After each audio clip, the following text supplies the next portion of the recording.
last visit here, I believe, was in 2021. And it was December, and it was cold weather.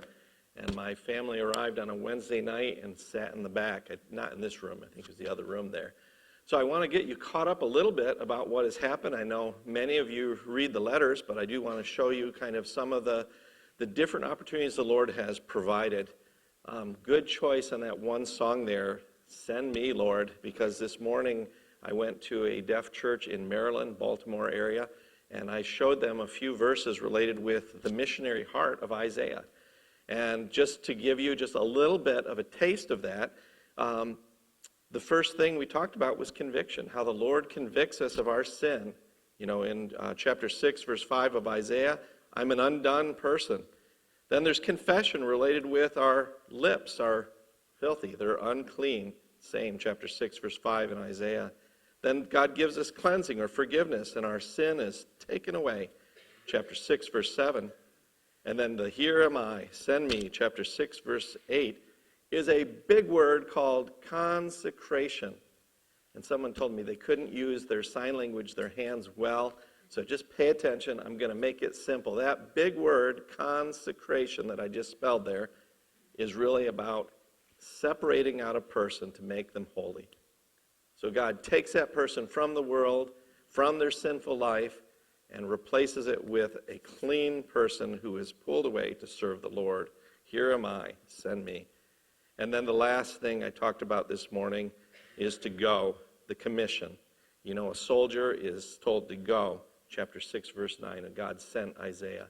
And it's so interesting because in the New Testament, guess what? When we see Philip, the evangelist, and he goes and he meets the Ethiopian in that chariot there, guess what? He uses the book of Isaiah. And Isaiah is what he uses to show the gospel. And here tonight, I do have a friend here. He was not born in Ethiopia, but he is serving on the line right there between South Sudan and Ethiopia. And praise the Lord that God sends people who are deaf as well to go and to work. When we met him the first time back in 2018, he told me about a group of around 100 deaf refugees that were scattered among about 200,000 to 300,000 in these camps here on the border. And I said, how did you find them?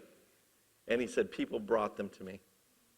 They recognized here he was, a deaf person, and God has used him to be spreading the gospel. So a little bit later tonight, I'm going to call him to give a short testimony. But I do want to give you this update. And so as interim pastor in Colorado, if you remember, we moved from California at the end of 2018, the beginning of 2019, before we knew the word COVID. And we had planned on a 2-year stay there to help a church that was deaf. James has come and visited us in that church. He spent, I think, 4 months with us. But you can see these flags here. These are the different countries that we serve. And I was noticing on your boards out there that you support Asante from Ghana. And one of those flags is there because I visited his church and I visited DePaz's church there. And they have a few of the men there who are working among the deaf there. And it's just wonderful to see. I think there were 4 pastors that I met that are involved with the deaf. Let's see here. I have the poker. There we go. I'm supposed to push it to green, and we'll see if it works. It does. So in 2022, I went ahead and I started to do some representation related with the deaf. And that was after I visited you guys in December. And one of the places I went was to Kentucky. They have a deaf day. It's like 2 to 3 days between that. And there was about 500 people that were deaf that were there. And they came past my table, and I gave out cards to show about the international ministry. So that's one of the ways that we represent the IPM Deaf Department. We also had, I call it our Liberty trip. We stopped at a church which is called Liberty Deaf Baptist Church in Ohio. And that's why the first Liberty. The second, you can see one of the bells from the old Liberty Bells in New York State. That church was founded around 1790, and they continue to serve the Lord there, and we reported with them.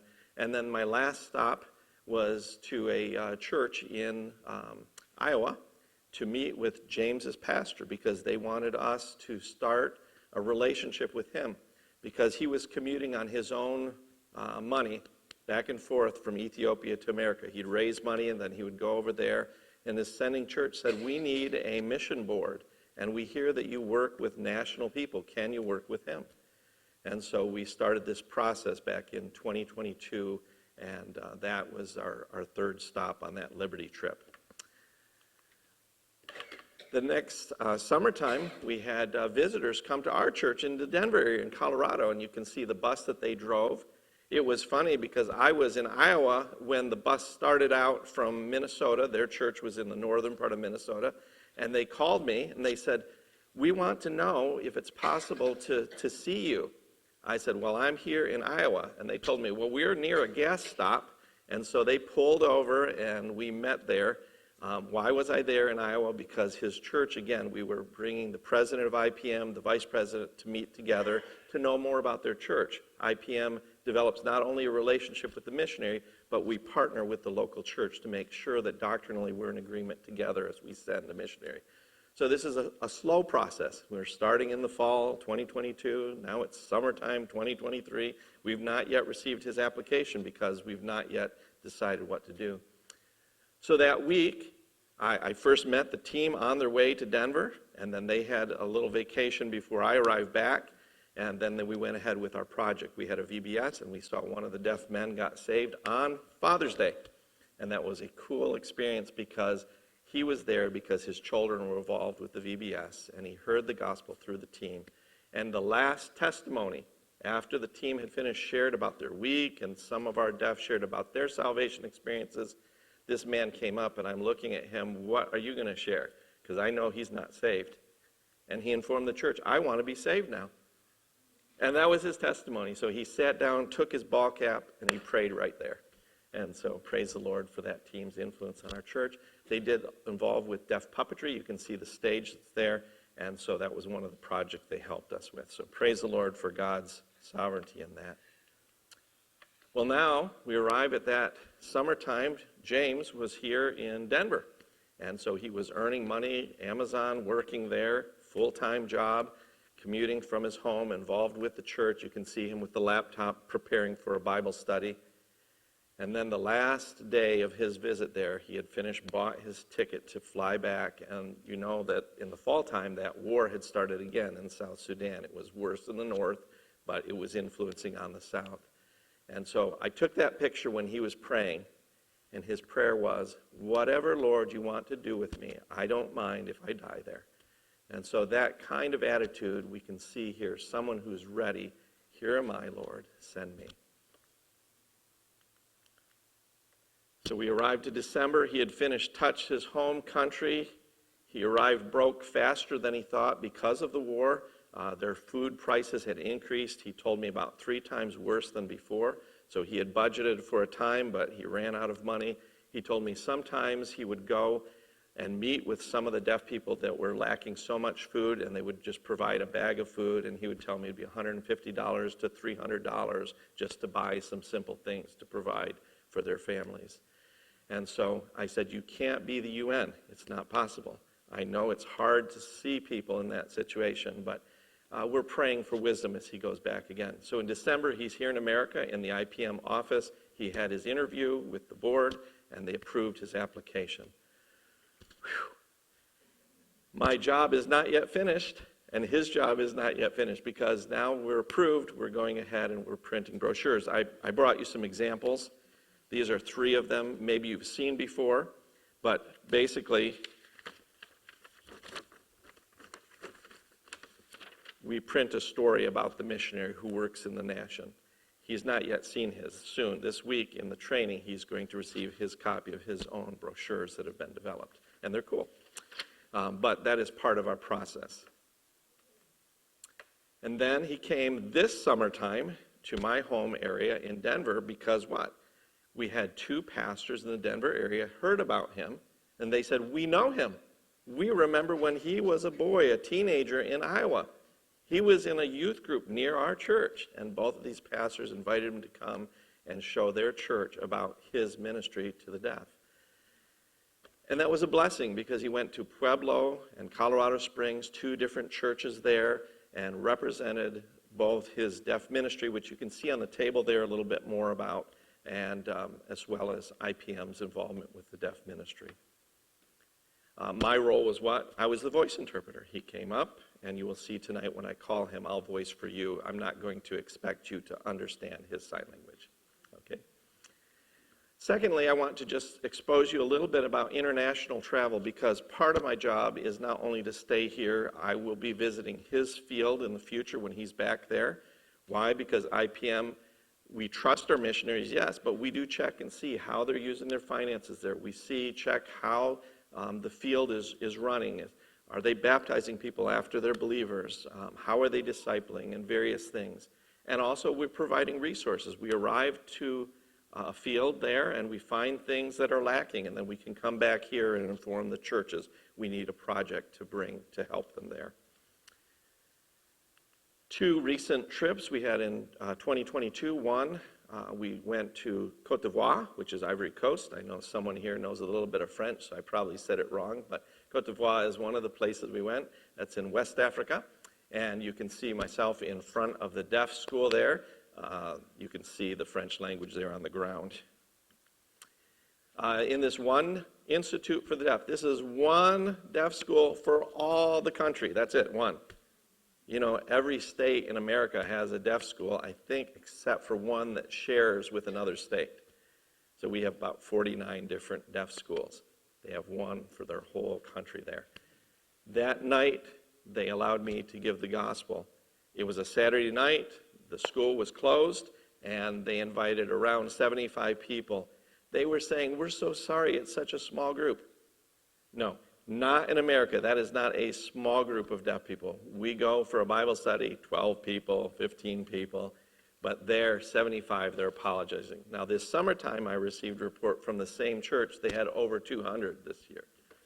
So, the pastor who's working with the deaf there, his name is Leonce, and I sometimes will write about him, but he is caring for not only his biological children, he has 3, 2 boys and 1 girl, but he has 5 adopted deaf children. Understand what happens, their country, sometimes parents look deaf, they're tribal spirits.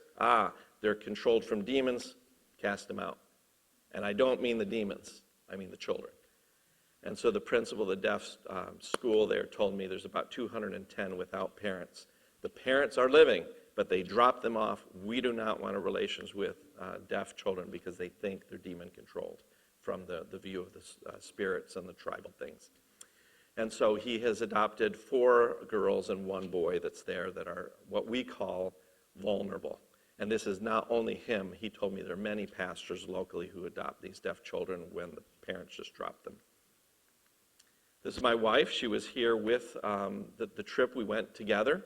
And the reason why we went together is part of my job is responding to requests, invitations we have from different countries. One pastor invited me to stay for 3 months. The way it was arranged, he discussed with the principal after I gave the gospel to their school. The principal approved my stay, and then he informed the school that I would be back. I said, hold on a minute. I said, we need to discuss with my wife first. 3 months and leave her with 11 children? Maybe. So he said, no, the pastor, I have a house here. And he showed me there's 5 rooms and you just bring your full family. Well, that's another discussion about finances, okay? 11 passports, 11 visas, 11 immunizations records. That's a lot of work, right? So the first step, I brought my wife and I was showing her things to make sure she's ready if God allows that to happen. But in that visit, it's very interesting what happened. The first time I was in Côte d'Ivoire, I met 2 pastors and 2 wives. Both pastors died in the COVID time period. So now I was introducing my wife to 2 of the widows there.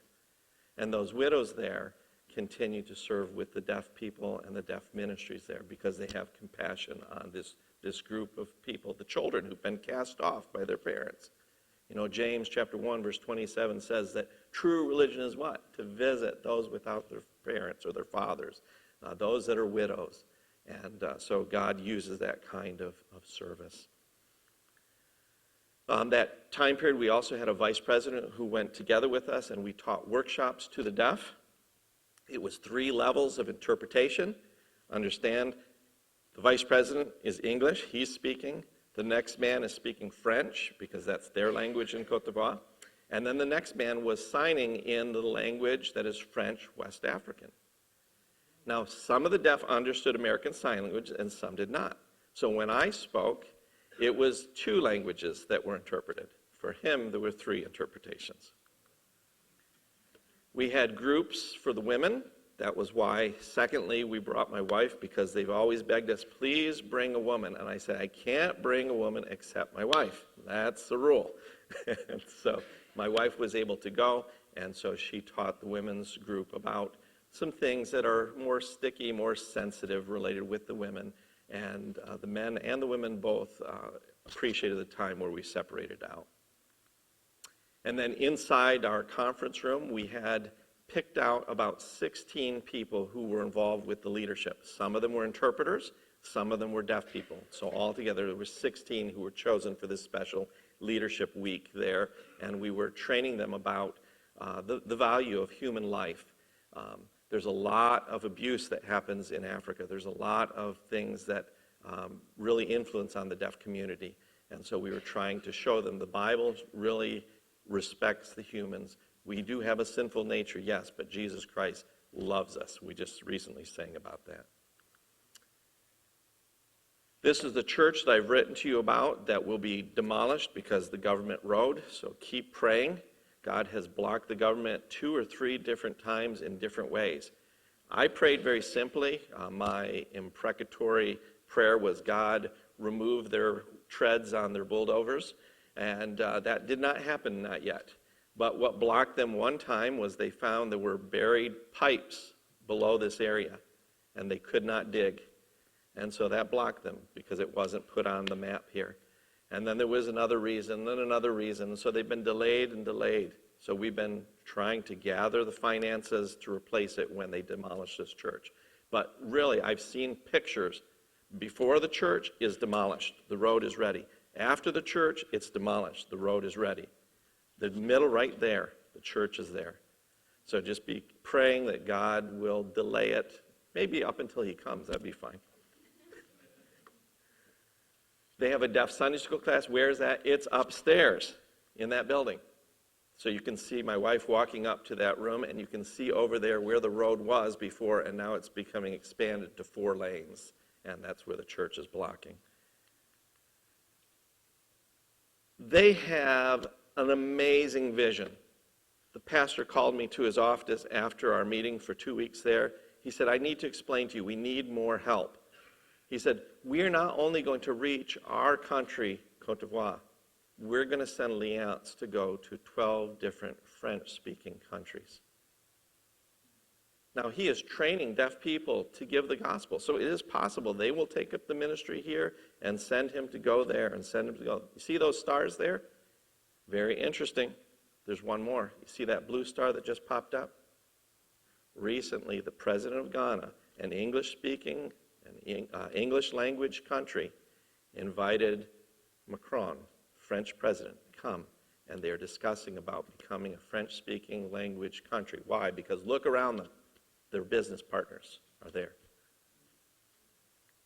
So really, this is an important step. If IPM is able to influence on these French countries, and if it changes Ghana, which now we have an influence there because it's English-speaking, this will be a great benefit to us, and the Lord is moving on their hearts to do that. This man who came for the leadership group, he's from the far west, right near Liberia, and this was the one deaf man who was representing their area and was to be trained to be put back. And also we had a Liberian, 2 pastors that came that worked with the deaf there, and he was showing me his group of deaf people on his picture phone. We've got better quality later. Secondly, I told you we had 2 trips. The first was 2022. The second one was related with 2023. My wife and myself, we went back to Africa, to Kenya. This was my first time there in Kenya and her first time to the eastern part of Africa. The other man that there is the evangelist, Tom Wolf, who is in our education department. Do you see the metal roof? About noon, it's hot. I stood there as I was preaching, and I could feel it just kind of burning my head. And I thought, wow, there is a simple fix for this. We could put some insulation up here and block that. But that's not my place. I'm not the construction person. But just to inform you, it was a hot day. You can see I have my puppet there. I was showing them how to give the gospel. The pastor has a son who is involved with being trained to be involved with the deaf there in Kenya. This is the group that was there. It was very interesting because on Sunday the church was there. On Monday we drove past it and the cows were there. They were tied by lines by the farmer right in front of the church.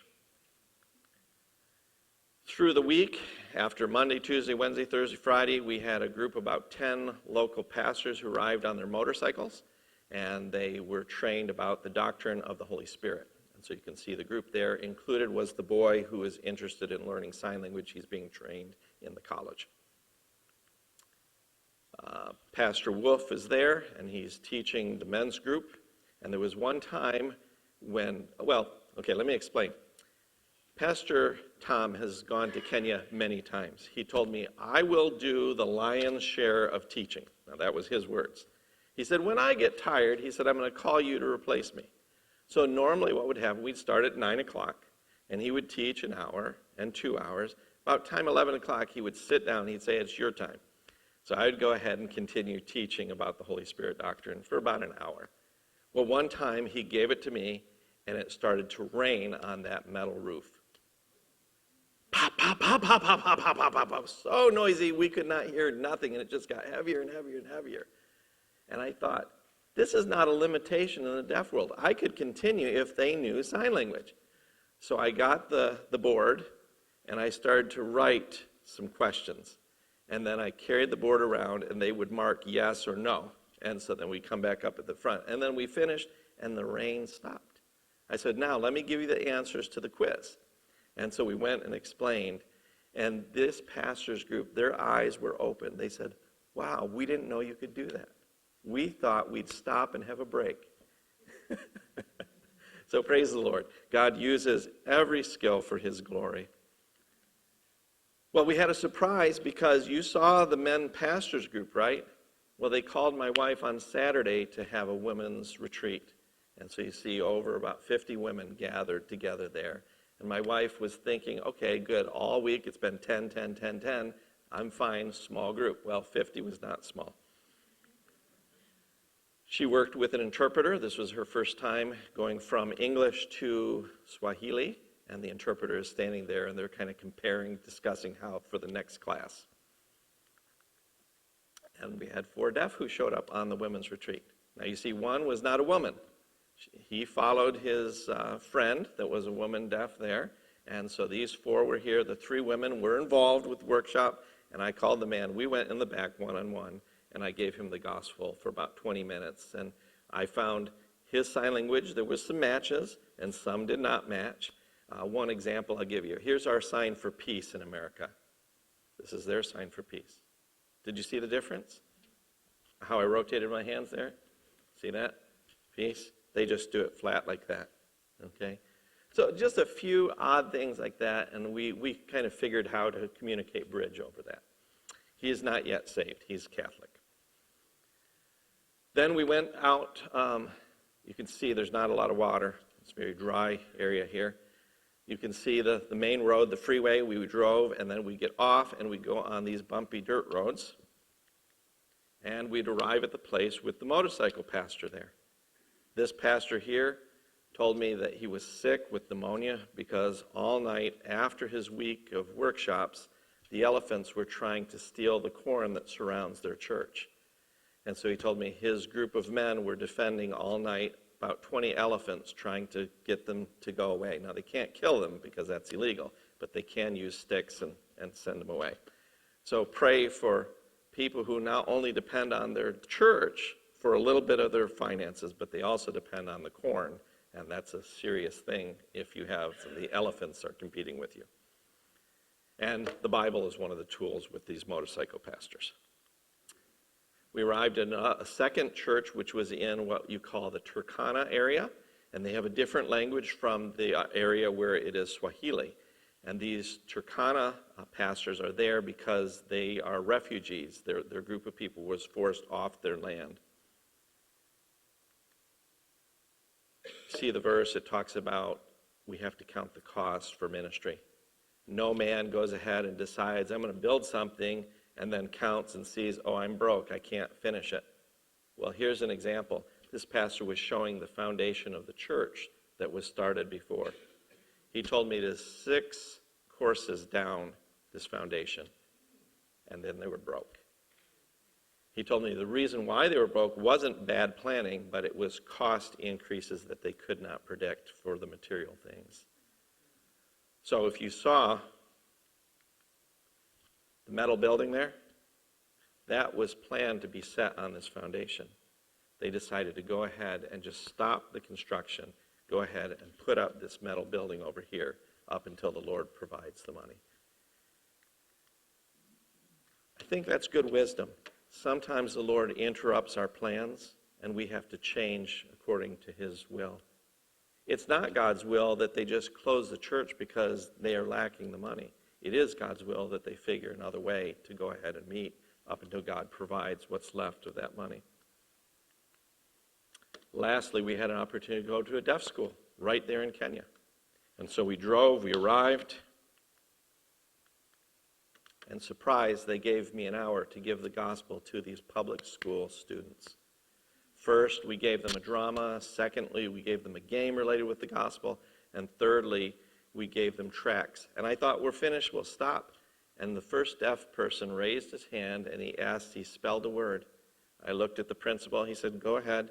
He said, you go ahead and teach that word. I'm thinking, wow, I'm allowed to teach gospel words from a tract?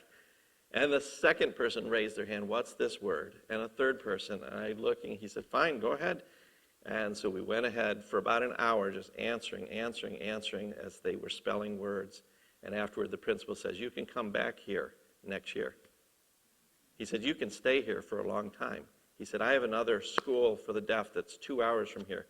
That principal will allow you to go there as well. So you can be here on Wednesdays, you can go there on Thursdays, and you can stay for a semester. This is a second invitation. So be praying for my wife, be praying for myself for wisdom, because I'm not planning just to say, stay wife, stay children, but to bring them with us if we go. And that will be a blessing for the children as well to interact with these students. And then before we arrived at the airport, we had one stop because there were people who've been begging, please help us with deaf ministry there. And this group here, there were 3 pastors from 3 cities, and there were 3 women whose all names were Mary. And then there was one man, I forgot his name.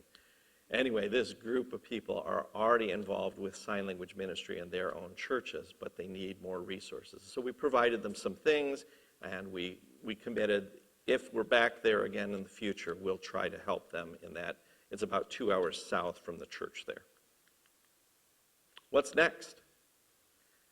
Well, one of the things, you remember this week, I think I said IPM will be having this meeting. He's here for training. There's another Indian pastor, Biak, who's here for training. There's another pastor from Africa and the western side that's here for training. I will be joining with Biak, the Indian pastor, to go to California this fall. And we'll go to about 8 churches and report to them. Some of those churches have finished giving to his ministries, and some are considering supporting him. So pray. Part of that time, my family will be together.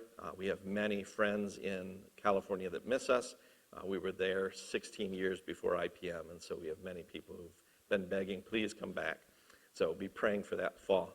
Number 2, just hold that for a moment. Leadership training is also being scheduled. Remember, Côte d'Ivoire, we had the training for the deaf leaders. Well, the Liberia group has begged us, please come back, not to their Côte d'Ivoire, but to our Liberia. And so we're planning for the next training to be in Liberia when God provides. Maybe 2025 is what we're thinking about. Fourthly, there, to visit his field in Ethiopia is on my schedule when he's back. And then to follow up with, we have a man in Bolivia who was here last year that has invited us to try to seek out where the deaf in his country. I told you to hold for a moment for number 2. I have 3 college boys right now. The second one is in this picture. He just recently graduated with a 4-year degree. But in the process of a 4-year degree, he started a 3-year Bible study in the engineering school there. So you can see the group was about 12 people who were coming. Some of them are not saved. One of them raised his hand and became saved in the process of that fall there. So this was at Colorado School of the Mining Engineers. My oldest son, who's on this side, whichever side this is, I'm very, see here, my left, your right, there you go, very good.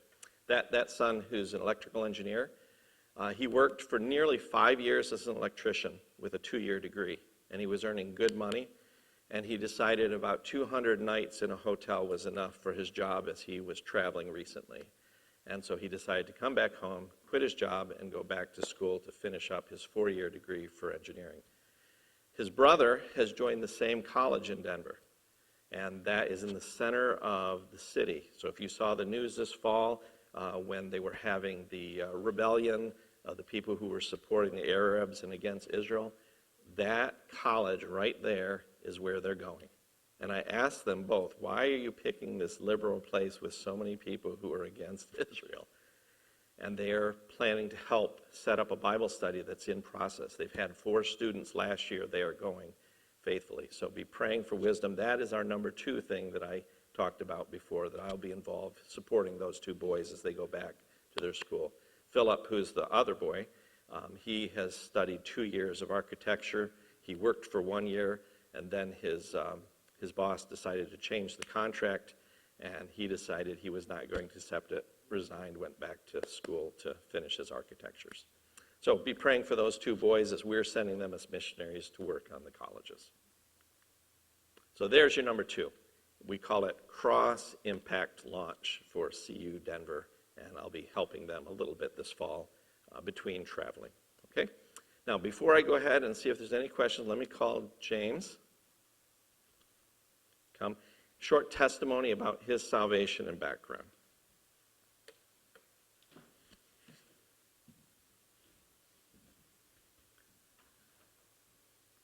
Good evening. Hello, my name is James Nyoach, and I'm from South Sudan. Recently, it's a new nation that became independent in 2011.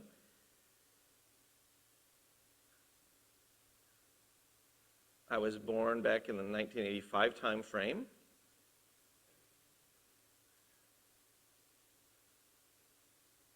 And I'm the 9th son in my family. Then when my country became war, the Civil War we had, the North and the South, the North was trying to control our area of the South. The North is Muslim, understand, the South is more Christian, and they're fighting over religious freedom. So the North, when they came down into the South, were forcing us to flee. We went to Ethiopia. It were 2 or 3, 4 times we had to flee, and then there would be peace. We'd come back to our southern part of the country, and then we'd flee again. And the Muslims would try to capture young boys and sell them to other Muslim countries. My parents decided to send their children to Ethiopia for safety and for ability to continue our studies. And so we were without our parents now. And this was about to the age of 12. And in Ethiopia later, I found a brother, I found a cousin, and they were in the community schools. I was able to join nearby them. And about a year later, Ethiopian government decided to capture all Sudanese, kick them out. And so as we were captured and sent back to the north part of the line in Sudan, where the Muslims had already taken the control, so we were kind of put in the middle line in the city called Asoa. And there was a refugee camp there where the young children were being trained for military duty to go to be part of this war. I was 9 years old, maybe up to 12. I was pretty young at this time. And so the war was going on, and they were training us. And then later the UN decided, no, this is not right for young children to be forced to do this, to be in this battle. And so they decided to move us out to some safe place. Some went to Europe, some went to America, some went to Australia, some went to Canada. And some of us were, I was dropped off in Rochester, New York, and that was in 1999. And then later I found that I had family that was in Iowa. And so a brother, an uncle, a cousin were all living there, and I had no idea they were there in this place before. So I got to move to live near their area, and later when I came back to Minnesota, I lived with another brother, and I went to a deaf school. And that was the first time I'd never learned sign language before, or I hadn't learned how to read English. This was my first exposure to language, really. So I'm starting to pick up things.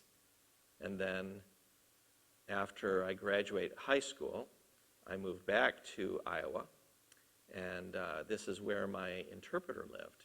My interpreter decided that I should visit with her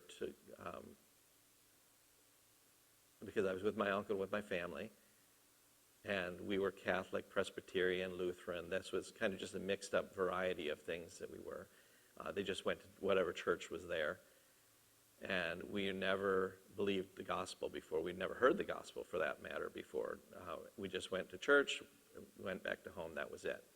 And that's kind of, this was not normal for me, this idea of explaining the gospel. But now this interpreter decided, you come to my church, come to my home. I said, okay, I'll come. And so she had children that knew sign language, and so I could communicate with her children. And then they asked me, you want to come to church tonight with us? Oh, sure, I'll go with you. I'm free. So he went.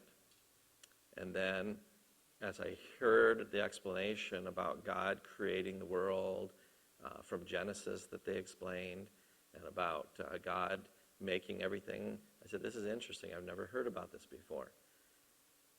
And then it touched my heart. I understood so quickly. I decided to accept Jesus Christ. And some verses that, like Romans chapter 6, verse 23, for the wages of sin is death. I said, if I continue in my sin, that means I die. And so I decided to give up myself to the Lord. I accepted Jesus Christ. And then I got saved at that moment when I accepted Jesus Christ. Up until now, I've been aggressively reading his word. And some is hard, some is easier to go through, growing in my faith. And then later, I decided I want to go back and visit my family that is still there, because I had become a U.S. citizen by this point. I went back home, and this was 2008 when I arrived there. And I could see my parents were still living. Some of my other family members had died in the war. When I left, I was between 8 or 9. That was the last time I'd seen them. So it was really sad. And then I came back here to America.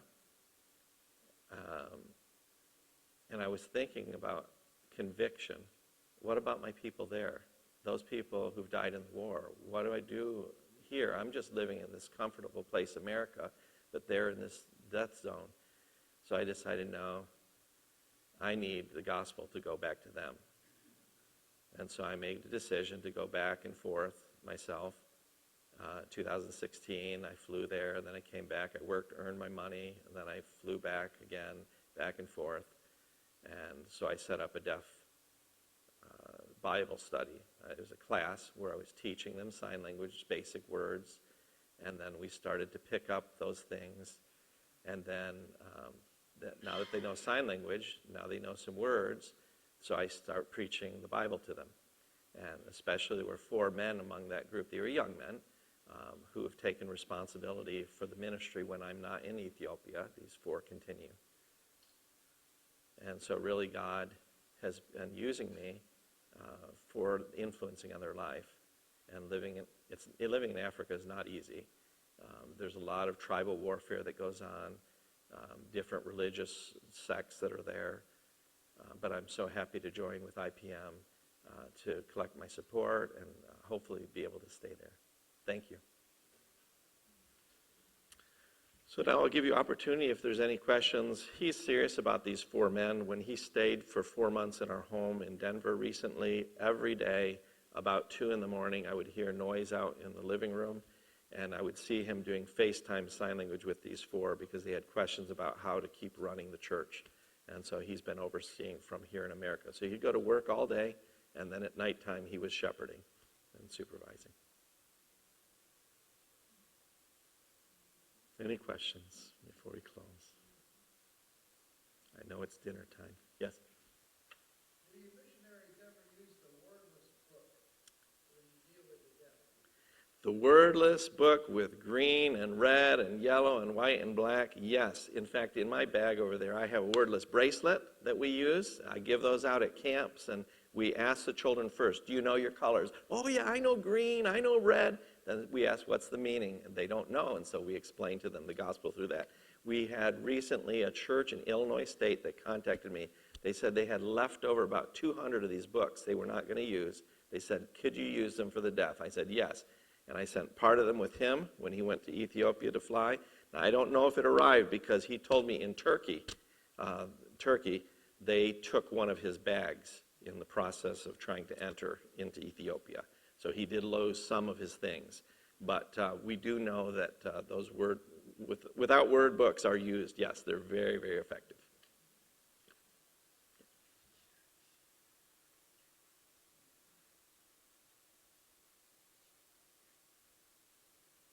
Yeah.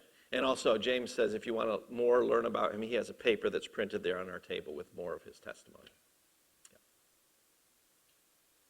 Any other questions?